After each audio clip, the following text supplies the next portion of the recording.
লিটন কুমার দাস যখন নাজমুল হোসেন শান্ত আউট হবার পরে ব্যাটিংয়ে নেমেছিল, তখন ইফতারের বাকি আর মাত্র 7 মিনিট। সবাই অপেক্ষা করছিল যে বাংলাদেশের ওই কাঙ্ক্ষিত 2 রান 3 রান কখন হবে। হয়ে গেছে 2 মিনিটের মধ্যেই। বাংলাদেশ পাকিস্তানকে পাড়ার দল বানিয়েছে, গলির দল বানিয়েছে। আমরা গলি ক্রিকেট খেলি না, পাড়ায় পাড়ায় খেলা হয় না। ওই পাড়ার দলগুলোর মধ্যেও কিন্তু যথেষ্ট প্রতিদ্বন্দ্বিতা হয়। ধরেন ইসলামবাগ আর ডোকরোপাড়া, মানে এমনি দুটা পাড়ার নাম বানিয়ে বলছি, তাদের মধ্যে খেলা হলো একটা কম্পিটিশন হয়। আজকে যেভাবে বাংলাদেশ দল খেলেছে, পাকিস্তান যেভাবে উড়ে গেছে পুড়ে গেছে, আমার কাছে মনে হয় যে পাড়ার দলের তকমা দেওয়া মানে পাড়ার দলকে ছোট করা।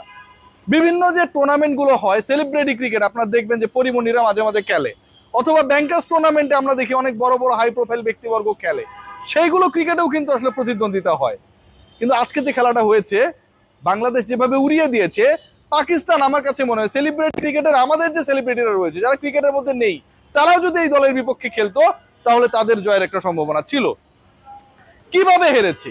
আমরা একটা খারাপ শব্দ ব্যবহার করি, কিন্তু এটা খুব কমন শব্দ। কমন শব্দ আমরা বলতেই পারি, কারণ বাংলাদেশে অধিকাংশ কমন মানুষ যারা ফ্রুটো খায়। কমন শব্দটা কি? সেটা হচ্ছে গোহারা হার। আজকে পাকিস্তান যে হেরেছে, বাংলাদেশ দল 209 বল হাতে রেখে এদের হারিয়েছে। পাকিস্তানকে 209 বল হাতে রেখে হারিয়েছে। আপনি যদি টি-20 একটা ম্যাচ আয়োজন করতে চাইতেন, বাংলাদেশ যেই পরিমাণ বল হাতে রেখে পাকিস্তানকে হারিয়েছে, নিঃসংকোচে নির্দ্বিধায় এরকম একটা টি-20 ম্যাচ আয়োজন করা যেত। আজকে পাকিস্তান তারা যখন ব্যাট করতে নেমেছে, তাদের মানে ঘটনাটা খুব অসাধারণ। তারা 116 বল কম খেলেছে। মানে একটা দল যখন ব্যাট করতে নামে, প্রথমে ব্যাট করছে, তারা 31 ওভার পর্যন্ত, দুঃখিত, তারা 36 ওভার পর্যন্ত টিকতে পারে নাই। 116 বল কম খেলা একটা দল প্রতিপক্ষের কাছে হেরেছে। তারা 209 বল হাতে রেখে 8 উইকেট হাতে রেখে হারিয়ে দিচ্ছে। আজকের এই ম্যাচটায় পাকিস্তান কতটা জঘন্য ছিল, এই পাকিস্তান আমার কাছে মনে হয় 71-এর থেকেও জঘন্য ছিল। যারা বাংলাদেশকে এই ম্যাচকে আইসিসি কে অ্যালাউ করে নাই 335 বল খেলানোর ক্ষেত্রে। 209 বল বাংলাদেশের আনইউজ ছিল, পাকিস্তান অল আউট হয়ে গেছে 116 বল আগে। 209 প্লাস 116, আমাদের ক্লাস 4-এর যে কচি কাচারা রয়েছে যোগ করলে পাবে 335। 335 বল পাকিস্তানরা এক্সিকিউট করতে পারে নাই, এবং এই 335 বলের খেলা দর্শকরা দেখতে পারেনি। টি স্পোর্টস এই 335 বলে যে কটা ওভার হতো তার মাঝখানে বিজ্ঞাপন দিতে পারেনি।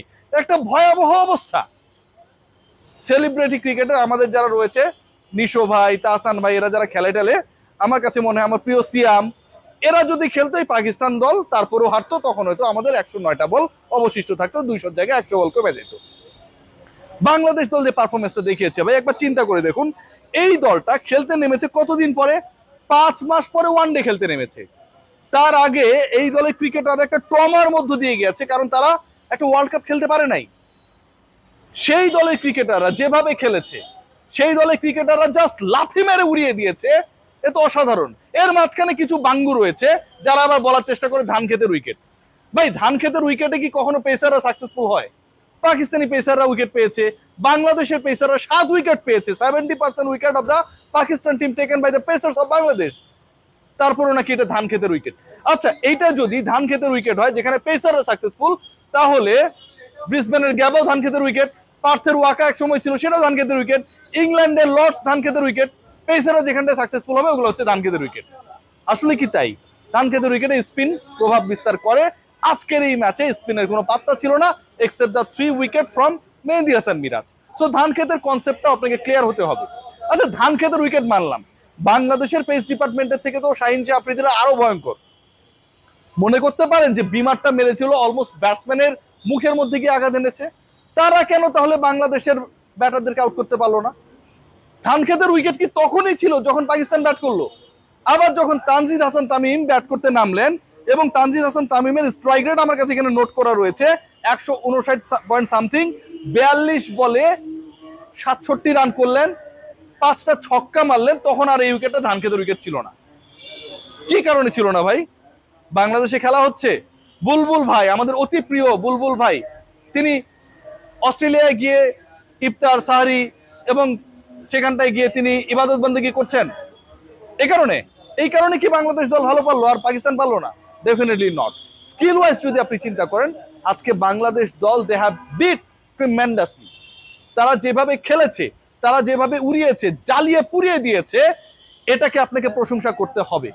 খেলেছে দুইটা দল এবং সেই দুইটা দল মুখোমুখি হয়েছে, একটা দল পাত্তাই পায়নি, আরেকটা দল ওই ধান খেতের উইকেটে 209 বল হাতে রেখে 8 উইকেট হাতে রেখে জাস্ট প্রতিপক্ষকে উড়িয়ে দিয়েছে। সেই দলের একজন ব্যাটসম্যান 42 বলে 67 করেছে, 5টা ছক্কা মেরেছে, 160 স্ট্রাইক রেটে ব্যাট করেছে তানজিদ হাসান তামিম। বাংলাদেশের এই পারফরম্যান্স, এই ধারা যদি অক্ষুণ্ণ থাকে, পাকিস্তানের এই দলকে 3-0 হারানো সম্ভব। আর যারা পাকিস্তান জিততে পারেনি দেখে মন খারাপ করছেন, আপনাদের জন্য এক বালতি সমবেদনা। আজকের ম্যাচে সবচেয়ে ইন্টারেস্টিং ফ্যাক্ট কি জানেন? যেই দুইজন ক্রিকেটারের দলে থাকারই কথা ছিল না, সেই দুই ক্রিকেটার আজকে বাংলাদেশকে উড়িয়েছে। নাহিদ রানা, আপনি খেয়াল করে দেখুন, নাহিদ রানার পরিবর্তে শরীফুল ইসলাম খেললে হয়তো আমরা অনেক বেশি কনভিন্স থাকতাম, কিন্তু এই নাহিদ রানা রাওয়ালপিন্ডির পরে মিরপুর, রাওয়ালপিন্ডিতে বাংলাদেশ যে ব্যাক টু ব্যাক টেস্ট জিতেছিল, সিরিজ জিতেছিল, পাকিস্তানকে টেস্টে হোয়াইট ওয়াশ করেছিল, বাংলাদেশের বেস্ট এভার টেস্ট ভিক্টরিতে নাম লিখিয়েছিল, সেখানটায় নাহিদ রানা ছিলেন। এমন একজন ক্রিকেটার যিনি আসলে তার সেই উত্থানটাকে সেই লেভেলে নিয়ে গিয়েছিলেন, তার সেই গতিকে কাউন্টেবল করেছিলেন। সেই নাহিদ রানা আরো একবার পাকিস্তানকে পেলেন এবং জাস্ট ঘুরিয়ে দিলেন। প্রথম 5 উইকেটের 5টাই ওই পেসারের। প্রথম 5 ওভার নাহিদ রানা করেছেন, প্রত্যেক ওভারে একটা করে উইকেট নিয়েছেন। কি বলবেন?